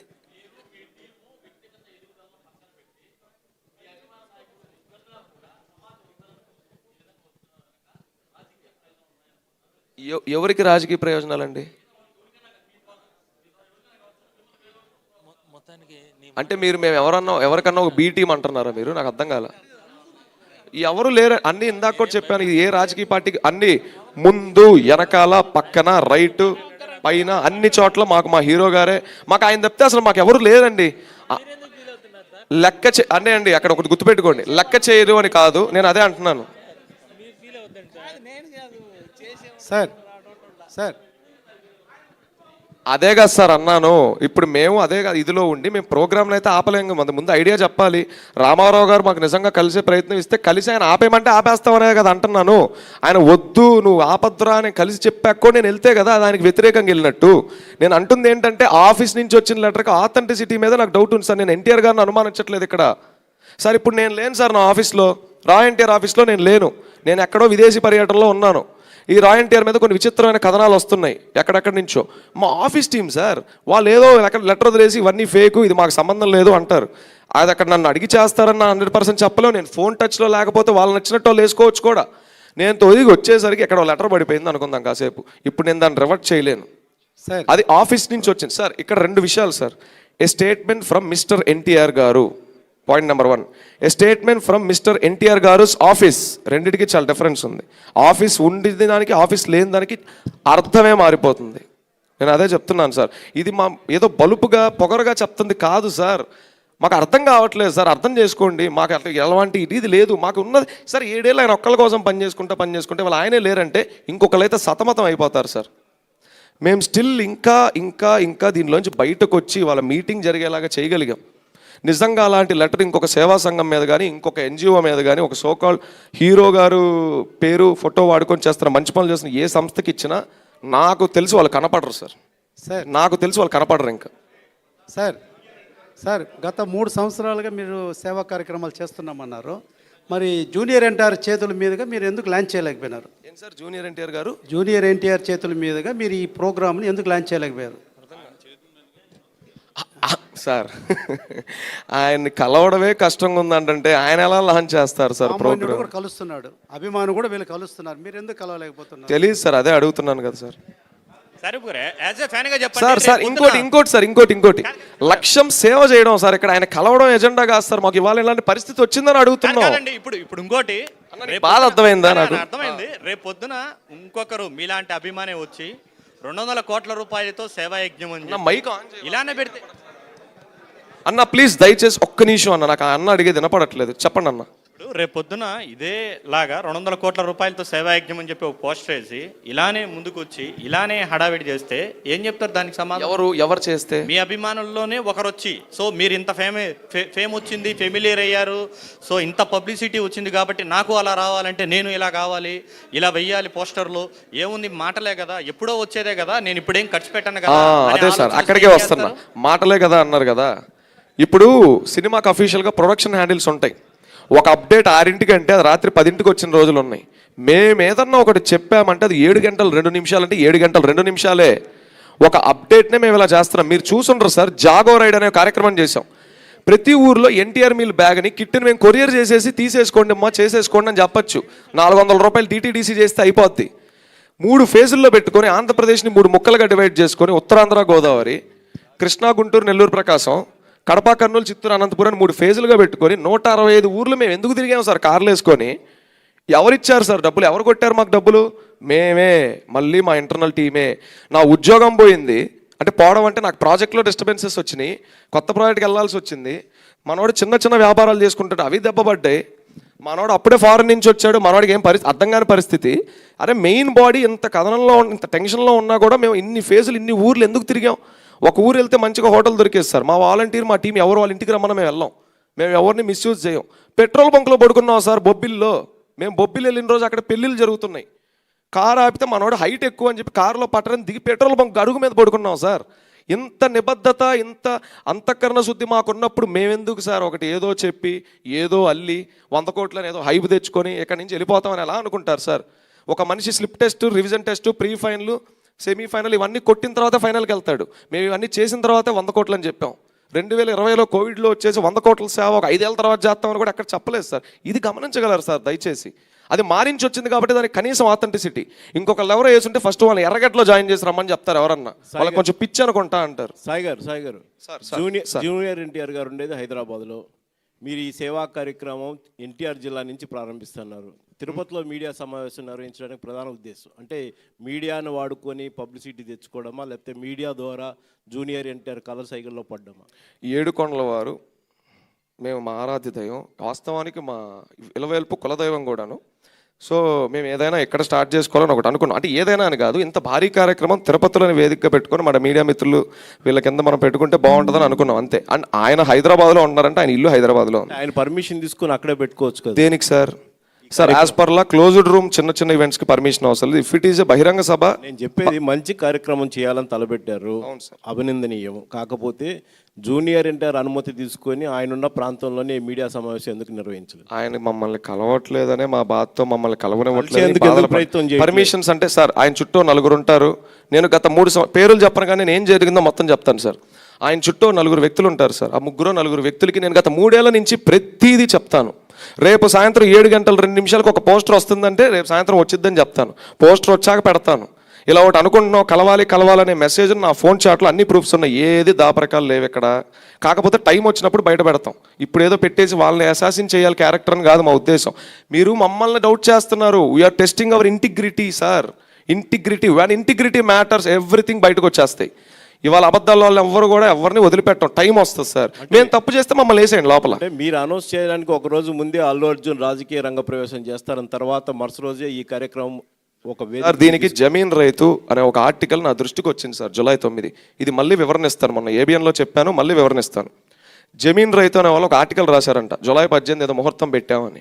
యాక్చువల్గా మేము షాక్ అయ్యాం. ఎందుకంటే జూన్ 26 ఈవినింగే నేను ఇక్కడ బుక్ చేశాను హోటల్. అక్కడే ఉన్నారు మా హోటల్ మేనేజ్మెంట్ దిలీప్ గారు. బుక్ చేస్తే మాకు అఫీషియల్ మెయిన్ జూన్ 26 వచ్చింది. ఈ రోజు ఈ డేట్ ఈ టైంకి ఈ బ్యాంక్వెట్ హాల్ రాయ్ ఎన్టీఆర్ ప్రెస్ మీట్ ఈవెంట్ అని. జమీన్ రైతు గారు ఆర్టికల్ ఎప్పుడు రాశారు? జూలై 9 రాశారు. అది కథనంలోకి వెళ్తే మేమేం చేసామో తెలుసా? అలా ఆర్టికల్ రాసి అంత డిస్టర్బ్ అయిపోతుంది రాజకీయంగా స్టేట్లో. మేమే ఫస్ట్ లెటర్ వదిలింది. హీరో గారి టీము, హీరో గారి ఆఫీసు, మీరన్న so called fans associations, groups, వీటన్నిటికంటే ముందు రెస్పాండ్ అయింది మేము. దయచేసి ఇలాంటి నమ్మద్దు, ఇది అబద్ధాలు. అండ్ జూలై 18 గురించి వస్తే అది మేము ఒక లాక్ చేసుకున్న డేట్ మా ప్రెస్ మీట్. ఇవాళ అది అలా వెళ్ళిందో మాకు అనవసరం, మాకు తెలియదు కూడా. మళ్ళీ అదే జమీన్ రైతు గారు ఆ చీఫ్ ఎడిటర్ నిన్న ఒక యూట్యూబ్ ఛానల్కి ఇంటర్వ్యూ ఇచ్చారు. ఆయనకు అసలు రాయ్ ఎన్టీఆర్ అంటే ఏంటో కూడా తెలియదంట. ఇది చర్చనీయాంశం సార్, గుర్తుపెట్టుకోండి. ఆ ఇంటర్వ్యూ లింక్ కూడా నేను మీకు పంపుతాను మీడియా మిత్రులకి. అసలు రాయ్ ఎన్టీఆర్ అంటే ఆయనకు తెలియదంట. ఆయన ఏదో ఒక అనాలిసిస్ చేసుకొని జూలై 18 రాసుకున్నారంట. అసలు ఇది ఏందో పెద్ద సస్పెన్స్. మీరు సిబిసిఐడిని వేసుకోవటమే దీని మీద. మీకు నిజంగా అన్న అనుమానాలు ఉంటే మేమే షాక్లో ఉన్నాం సార్. అసలు మా డేట్ సరే పోనీ మేము మా మీడియా సోదరులకి మేము మా రాజు గారిని ఫస్ట్ కలిసాం, ప్రెస్ క్లబ్ మురళీ గారిని కలిసి సార్ ఇలా ప్రెస్ మీట్, ఎందుకంటే పెళ్ళికి ఎవరిని పిలుస్తున్నాం ఫస్ట్ వాళ్ళని కలవాలి కదా సార్. సార్ ఇలా మీ ఈవెంట్ సార్, మీరు ఆ రోజు మీకు ఫ్రీగా ఉంటారని చాలా చాలా ఇదిగా ప్రజెంట్ చేస్తే ఇలా చేద్దాం సార్. ఈవెంట్ ఏమనుకున్నావు కూడా నేను రాజుగారికి ఆ రోజు చెప్పాను. ఆయన ఆఫీస్కి వెళ్ళాను. మరి మీడియా మిత్రులు తప్పితే బయటికి ఎవరికి ఈ విషయం వెళ్ళలేదు సార్. అంటే ఇది ఊరువాడ ప్రెస్ మీట్ రాయ్ ఎన్టీఆర్ ఈవెంట్. మరి ఆ జమీన్ రైతు గారు ఎందుకు ఆర్టికల్ రాశారో మాకైతే తెలియదు. నేను ఇంటర్వ్యూలో ఆయన కూడా మేమంటే ఎవరో తెలియదు అన్నాడంట. అంటే తిరుపతి వేదికగా కూడా మీరు ఈ కార్యక్రమం అనౌన్స్ చేశారు కదా, మొదటి కార్యక్రమం ఎక్కడ చేపట్టబోతున్నారు? దీనికి ఫండింగ్ ఎలా వసూలు చేయబోతున్నారు? అదే సార్, ఫండింగ్ అయితే సిఎస్ఆర్స్ చిన్న సమస్యలు ఆ ఊర్లో సాల్వ్ చేయడానికి సిఎస్ఆర్స్తో పని లేదు. పక్కన పెట్టండి. అదే సార్ నేను ఇందాక ఒక మాట చెప్పాను సార్, ప్లీజ్ సార్. ఒక ఊర్లో 10 సమస్యలు ఉంటే చిన్న సమస్యలు, mark this, underline this sir. పెద్ద సీసీ రోడ్లు, బ్రిడ్జ్లు, వంతెనలు, వాటర్ ట్యాంకులు కాదు సార్. కాలువ పూడికలు తీపించడం, ఏదైనా వీధి బల్బులు సరిగ్గా వెళ్ళకపోతే రిపేర్ చేయించడం, చెత్త కుండీలు లేవంటే ఇబ్బంది పడడం, డ్రైనేజ్ ఒక స్థలంలోకి వెళ్ళిపోయి మరుగు క్రియేట్ అయ్యి దోమల బెదరు క్రియేట్ చేయడం, చిన్న చిన్న సమస్యల్లో అతి చిన్న 2 సమస్యలు మేము మా సొంత డబ్బులతో చేసుకుంటా ఉన్నాం. మళ్ళీ ఎక్కడెక్కడా దీనికి బయలా మా డబ్బులు. ఇప్పుడు అసలు నాకు నెలకు 70,000 శాలరీ పడింది అనుకో, నేను నెలలో 10,000 పెట్టేస్తా. దీనికి ఏ రైట్ అవసరం లేదా సార్? దీనికి ఎవరికి సమాధానం చెప్పాల్సిన అవసరం లేదు, నా డబ్బు అది. సాయి రూప్ గారు, అదే సార్, అసలు మీ చిన్న సమస్యలు మా జోబులో నుంచి చేస్తాం, అది పెద్దది అవుతున్నప్పుడు సిఎస్ఆర్ దగ్గరికి వెళ్తాం. అది సార్. సార్ ఇంత పెద్ద ఆర్గనైజేషన్ నడుపుతున్నారు, కొన్ని సంవత్సరాల నుంచి సోషల్ యాక్టివిటీస్ చేస్తున్నారు. ఏంటి మీ బ్యాక్గ్రౌండ్ ఏంటి, మీ ఫ్యామిలీ బ్యాక్గ్రౌండ్ ఏంటి, అసలు మీకు ఫైనాన్షియల్ సపోర్ట్ ఎలా వస్తుంది, ఇంత ఖర్చు పెట్టడానికి కారణం ఏంటి? ఇప్పటివరకు మీ టీం ద్వారానే మీరు ఈ ఒక్క ఖర్చులన్నీ కూడా పెడుతున్నా అంటున్నారు కదా, ఎక్కడి నుంచి వస్తాం? సార్ నా ఫ్యామిలీ బ్యాక్గ్రౌండ్, మేము సగటు మిడిల్ క్లాస్ ఫ్యామిలీ. కాకపోతే మా తాతగారు ఒకప్పుడు ఆయన ఊరిలో మంచి ఇది, ఆయన ఒక సర్పంచ్ భూస్వామి. ఆ తర్వాత మా నాన్నగారి దగ్గరికి వచ్చేసరికి ఏది మిగలలేదు. నేను ఓపెన్గా చెప్తున్నాను సార్, మా ఫ్యామిలీ విషయాలు ఇక్కడ డిస్క్లోజ్ చేయాల్సిన అవసరం లేదు, కానీ నేను చేస్తున్నా. ఓకే, నేను చాలా క్లియర్గా ట్రాన్స్పరెంట్గా ఉండే మనిషిని సార్. సో మా నాన్నగారి తర్వాత ఆస్తి ₹1 కూడా మాకేం రాలేదు. కొన్ని అనివార్య కారణాల వల్ల అన్నీ పోయాయి. ఇవాళ నాకు జీవనోపాధి, నాకు కూడు పెట్టేది, నాకు అన్నం పెట్టేది నా ఉద్యోగం సార్. నేను కాలేజ్లో చదువుకుంటున్నప్పుడే నేను చెప్పాను మొన్న, రత్తయ్య గారి గుంటూరు విజ్ఞాన్ యూనివర్సిటీలో చదివాను నేను కాలేజ్లోనే క్యాంపస్ ప్లేస్మెంట్ కొట్టాను. ఇవాళ నేను 6 సంవత్సరాల నుంచి ఒకటే కంపెనీలో, నేను ఎక్కడికి మారలేదు. అండ్ ఆ కంపెనీ చెన్నైలో ఉంది కాబట్టి మా ఆఫీస్ చెన్నై పెట్టామని చెప్పాను. సో కంపెనీ ఎక్కడుంటే ఆఫీస్ అక్కడ. ఇది ఆపరేషనల్ ఆఫీసే కదా సార్, ఇదేమి హెడ్ ఆఫీసు ఆంధ్రాలోనే ఎక్కడే పెట్టాలని కాదు కదా. ఆపరేషన్స్ ఎక్కడి నుంచి జరిగితే తప్పే ఉంది సార్, పని ఇక్కడ జరుగుతుంది కదా. అండ్ మేము ఆంధ్ర రాకుండా ఏం పోవట్లేదు కదా, నెలలో ప్రతి 5 రోజులు నేను ఆంధ్ర వస్తాను. నేను అది మేనేజ్ చేసుకుంటూ ఇది మేనేజ్ చేసుకుంటూ పరుగు అలసిపోయాం సార్. ఇంత అలసిపోయామనే కదా సార్ మేము బాధపడింది. అన్నా మీరు అలా లెటర్ వేసేటప్పుడు తెలుసుకోండి అని. సార్ మీరు ఇంటిగ్రిటీ గురించి ఒక విషయం చెప్పారు సార్.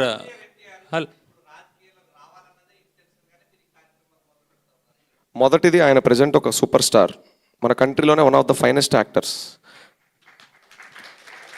సో ఆయన నిజంగా రాజకీయాల్లోకి వస్తాను అనుకుంటే ఇట్స్ అన్న డెసిషన్ అది. మేమెవరం సార్, మేమేదో ప్రోగ్రామ్ చేసి 100 కాదో 200 కోట్లు చేసేసి సక్సెస్ చేసేసి ఒక 5 ఏళ్ళు అన్న నువ్వు వచ్చేయని గేటు తీస్తే వస్తారా? రామారావు గారి చరిష్మా ఏంటి, ఆయన హావభావాలు ఏంటి, ఆయన ఎలా మాట్లాడగలరు, ఎలా డీల్ చేయగలరు ఒక సమస్యని, చెవులో తేనె పోసినట్టు ఉంటుంది ఆయన మాట్లాడితే. మేము అందులో 1% కూడా రీచ్ అవ్వని మేము అనుకోవట్లా. నేను అంటుంది ఏంటంటే, ఇది మేము అడిగితే ఎవరు రారు సార్, మేంత చిన్న మనుషులు వెళ్ళి అడిగితే ఆయన రావడం ఏంటి సార్? అసలు ఈ క్వశ్చనే చాలా వింతగా ఉంది. అలా ఏది జరగదు సార్. అండ్ దీనికి పొలిటికల్ యూజ్ లేదు. ఇది ఎప్పటికీ మొన్న ఒక బయట కూడా ఒక క్వశ్చన్ అడిగారు మీడియా సోదరులు, రాయ్ ఎన్టీఆర్ ఫ్యూచర్లో ఏమన్నా పొలిటికల్ పార్టీ అయిద్దా అన్నారు. ఎప్పటికీ సేవా సంస్థే, అండర్లైన్ దిస్. అది నందమూరి తారక రామారావు గారి పేరు మీద నడపడం కోసం నిరంతరం కృషి చేస్తాం, ప్రాణం పోయే వరకు దీనికోసమే ఫైట్ చేస్తాం. మా రామారావు గారే వద్దురా నువ్వు వెళ్ళిపోరా అంటే, బాయ్ అన్న నమస్తే, ఒక హగ్ ఇవ్వు, ఉంటాను, నా ఉద్యోగం నేను చేసుకుంటాను. ఈ 7 ఏళ్ళు నాకు మంచి ఎక్స్పీరియన్స్ దొరికింది.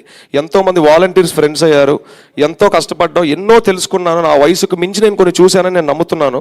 ఊరూరు తిరిగినప్పుడు ఎన్నో బాధలు విన్నాను. మీరు నమ్మరన్న, ఒక్కొక్క ఊరికి వెళ్తున్నప్పుడు ఒక్కొక్క ఫ్యాన్ ఎంత కోల్పోయాడు తన జీవితంలో, తను ఎన్ని పెట్టుకున్నాడు. మీరన్న ఈ so call fans association presidents వాళ్ళని ఎంతమంది లైన్లో అయితే తెస్తున్నారు మీకు తెలుసా? ఎవరిని తేరు. ఒక సినిమా రిలీజ్ అయితే మాత్రమే అభిమానులు కావాలి వాళ్ళకి. మీరన్న ఫ్యాన్స్ అసోసియేషన్, నేను అందరిని అనట్లేదు, అండ్ ఎంటైర్ అసోసియేషన్ని అనట్లా. కొందరు మాకు వచ్చినవి మేము అవి కూడా పెట్టాం బయట. That is not our job. వాళ్ళు పడిన కష్టం, వాళ్ళ తప్పన మేము కల్లారా చూసి ఏడ్చాం. అన్న ఎకరం అమ్మామన్నా, ఎంత అమ్మామన్నా, అమ్మమని ఎప్పుడు రామారావు గారు చెప్పరే. సేవా కార్యక్రమాలు కూడా ఇల్లు వాకిలు అమ్ముకొని చేయండి రా అని ఏ రోజు మా హీరో గారు చెప్పలా. మీకున్న దాంట్లో రూపాయి పెట్టండి, అది కూడా పెట్టిన సైలెంట్గా ఉండండి. ఈ పిచ్చి అభిమాన పనులు చేసుకండి, కొట్టుకోబాకండి, అని చేయబాకండి, ఈ ఫ్లెక్సీలు పాలాభిషేకాలు ఆపేయండి అన్న వ్యక్తి మా రామారావు గారు. వాళ్ళ అభిమానుల బాధలు ఎవరన్నా విన్నారా? అసలు ఈ సోకాల్ ఫ్యాన్స్ అసోసియేషన్ వాళ్ళందరినీ గుర్తిస్తున్నారా? హీరో గారికి ఆయనకు 1 కోటి మంది అమ్మాయిలు ఉంటే అందరితో ఆయన ఏమైనా ఫోన్లో మాట్లాడగలరా? ఇవాళ కూడా మేమేం డిమాండ్ కాదు సార్, ఇది మా రిక్వెస్ట్. ఒక్కసారి మమ్మల్ని మొరబెట్టుకోనివ్వండి అని రిక్వెస్ట్ సార్.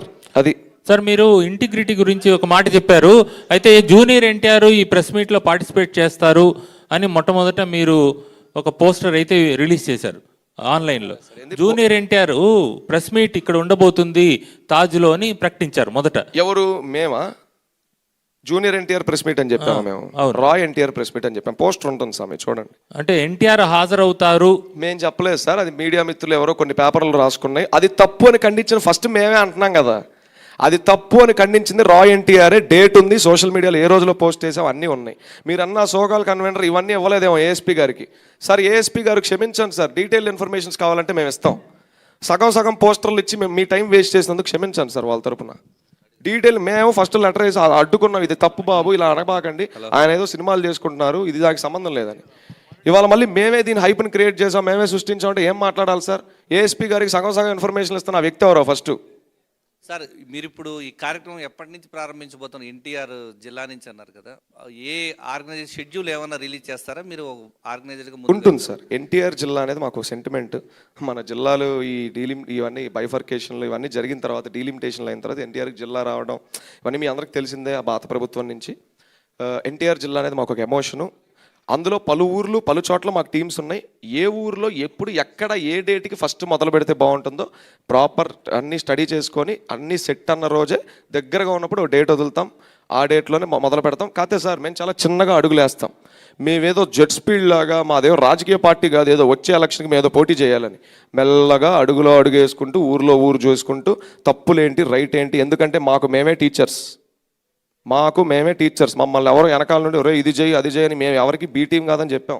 నేను తప్పు చేస్తే పవన్ అడ్డుకుంటాడు, పవన్ తప్పు చేసుకుంటే రాజేష్ అడ్డుకుంటాడు. అసలు మేము ముగ్గురువే తప్పులు చేస్తే కోర్ టీం మమ్మల్ని క్వశ్చన్ చేసిద్ది. ఈ వాదనలు ఈ ప్రతివాదనలు జరుగుతూ ఒక్కొక్క ఊరు వెళ్తుంది. అని నేనే 100 కోట్లు కూడా 2 ఏళ్లలో చేసేస్తామని ఎక్కడా చెప్పలేదు. అసలు మాకు చెప్పే టైం ఇవ్వలేదు, అంత స్పేస్ ఇవ్వలేదు. ఈ లోపే 100 కథనాలు మమ్మల్ని స్కామర్లు చేసేసారు స్టేట్లో. ఇప్పుడు నేను స్టేట్లో one of the biggest criminal అనమాట. 100 కోట్ల స్కామ్ ఒక రోజులో చేశానంట. ఈ దొంగల ముఠా అన్న ఫోటో కానీ మా నాయనమ్మ గారు ఎంత ఇబ్బంది పడ్డారో మీ ఎవరికి తెలియదు సార్. అది నాకు మాత్రమే తెలుసు. అది నేను సోషల్ మీడియాలో కూడా చెప్పలేదు. చెప్పి నేను ఏదో సింపతి కార్డు ప్లే చేయొచ్చు, నాకు ఇష్టం లేదు. నేను మౌనం పాటించడానికి ట్రై చేశాను సార్. కానీ మన మీడియా మిత్రులు బయట అడిగారు, నాకు దర్శనం టర్న్ అవుతుంది, నేను ఎంతో ఇబ్బందిలో ఉన్నాను, కొంచెం ఫాస్ట్గా చెప్పడం వల్ల 1-2 మాటలు మిస్కమ్యూనికేట్ అయినాయి. దానికి స్టార్టింగే సారీ చెప్పేశారు. రూప్ గారు ఒక్కటి దయచేసి, అంటే సార్ నిజంగా మీరు సేవా కార్యక్రమాలు ముందుకు వచ్చారు, దాన్ని ఎలాంటి పరిస్థితుల్లో మేము అడ్డుకోవడం కానీ వ్యతిరేకించడం కానీ చేయము. అంటే తిరుపతి మీడియా ఏంటి ఇంత ప్రశ్నలు వేసిందని అనుకోవద్దండి. నాకు ఇక్కడ మాకేం కనిపిస్తుందంటే, మీరు రాబోయే రోజుల్లో ఎదుర్కోబోయే హడ్డిల్స్ని మేము చెప్పాము ఇప్పుడు. ఎందుకంటే మీ నాయకుడు మిమ్మల్ని వ్యతిరేకిస్తున్నాడు, మీరు తీరా సిఎస్ఆర్ పేరు చెప్పారు, ఇన్ని సమస్యలు ఉన్నాయి కదా, వీటిని ఎదుర్కొని ముందుకు ఎలా వెళ్తారన్నది మా ప్రశ్నల సారాంశం తప్ప మీ కార్యక్రమాన్ని కించపరచడం. ప్రస్తుతానికి మా గురువు మీరే సార్. ప్రస్తుతానికి మా గురువు మీరే. నేను అదే అంటున్నాను సార్, ప్రస్తుతానికి మా గురువు గారు మీడియా వల్లే. మీరు ఇన్ని అడగడం వల్ల సార్ మీకు మాట చెప్తాను సార్. భలే అన్నారు మురళి గారు, భలే మాట్లాడారు. ఒక్క నిమిషం, సారీ సార్. మేము కూడా చాలా రాసుకుంటాం, మా టీం కూడా కొన్ని రికార్డ్ చేసుకుంటుంది. నిజమే కదా, ఆ మీడియా సోదరులు అడిగారు, నిజమే మన లీగల్ టీం వాళ్ళకంటే కొంచెం వెనకబడి ఉంది, దయచేసి కొంచెం అవి చూసుకోండి. రేపు ఇంకో ఊరు వెళ్తే ఆ మీడియా వాళ్ళు ఇంకొకళ్ళు అడుగుతారు. తప్పకుండా మీరే మా గురువులు సార్, మాకు నేర్పించండి సార్. ఓనమాలు తెద్దండి కుదిరినంత వరకు. లేదా తప్పు చేస్తే నిజం తీసి క్వశ్చన్ కొంచెం చొక్కా పట్టుకొని అడిగేయండి ఫస్ట్. ఓకే, అంటే ఫైనల్గా నేను సజెషన్ ఏంటంటే సార్, మీరు మొదట చేయాల్సింది ఎన్టీఆర్ని కలవడం. ఇది మీరు ఇప్పటికా ఇది కలవలేదు అడ్డుకుంటున్నారన్న మాటలు మాత్రం చెప్పొద్దు. సిన్సియర్ రిక్వెస్ట్ ఇది. ఎవరెవరో చిన్న చిన్న కార్యక్రమాలు చేసిన వాళ్ళు కూడా జూనియర్ ఎన్టీఆర్ని కలుస్తున్నారు. సరే సార్, ఒక పని చేస్తాను. నేను 250 ప్రయత్నాలు పైనే చేశాను. అయితే ఒక పని చేస్తాను, మీరు సహకారం ఇచ్చారు కాబట్టి ఒక పెద్ద ర్యాలీ చేసుకొని ఆయన ఇంటి ముందుకు వెళ్ళిపోయి గేటు కొట్టమంటారా? అది దాడి అవుతుంది మళ్ళీ. అదే సార్, 250 మంది, పార్టీలతో సంబంధం లేదు, వాళ్ళ అర్హతలతో సంబంధం లేదు, సినిమా వాళ్ళ రాజకీయ నాయకుల పట్టుకొని వాళ్ళు లేరు, నేను మెసేజ్ పెట్టిన వాళ్ళు లేరు, నేను ప్రయత్నించిన రోజు లేదు. ఇదివరకు ఇంత వెంపర్లాడలేదు సార్. ఈ లెటర్లు పడిన తర్వాత ఈ స్టార్ట్ అయినాయి. ఆయన కలవడానికి ఎప్పుడూ వెంపర్లాడలేదు. Underline this sir. అని ఎలా కలవాలో ఒకసారి చెప్పండి సార్. మీరు గురువులు కదా, కొంచెం డైరెక్షన్ ఇవ్వండి. ఆయన ఎలా కలవాలి చెప్పండి, నాకు కొంచెం చెప్పండి సార్. నేను అదే అడుగుతున్నా, నాకు తెలియట్లేదు సార్, నాకు నిజంగా తెలియట్లేదు. 30,000 మీరు ఇంతకంటే ఎక్కువ అడిగారంటే ఒక్క విషయంలో నేను ఏడుస్తా, నాకు తెలియట్లేదు సార్. హలో సార్, సాయిరూప్ గారు, హలో సార్, ఇట్లా ఒక్క నిమిషం.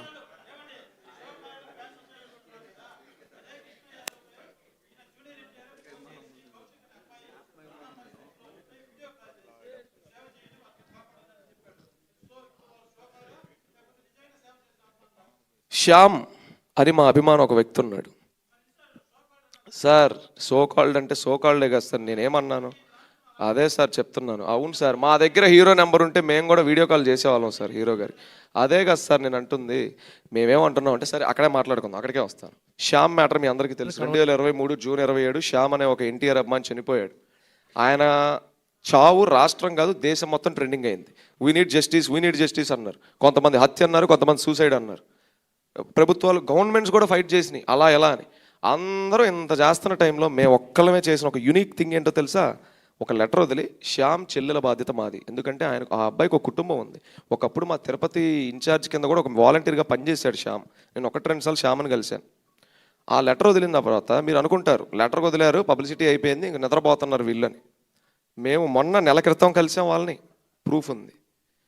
ఆ అమ్మాయిని, అమ్మ నీకు పెళ్లి ప్రామిస్ చేశాం కదా అని చెప్పి నువ్వు పెళ్లి చేసుకోవడం కాదమ్మా, నువ్వు ఫస్ట్ చదువుకో, నువ్వు ఎంత ఫస్ట్ సిఈసి ఫీజు కూడా మేమే కట్టాం 2 years బ్యాక్.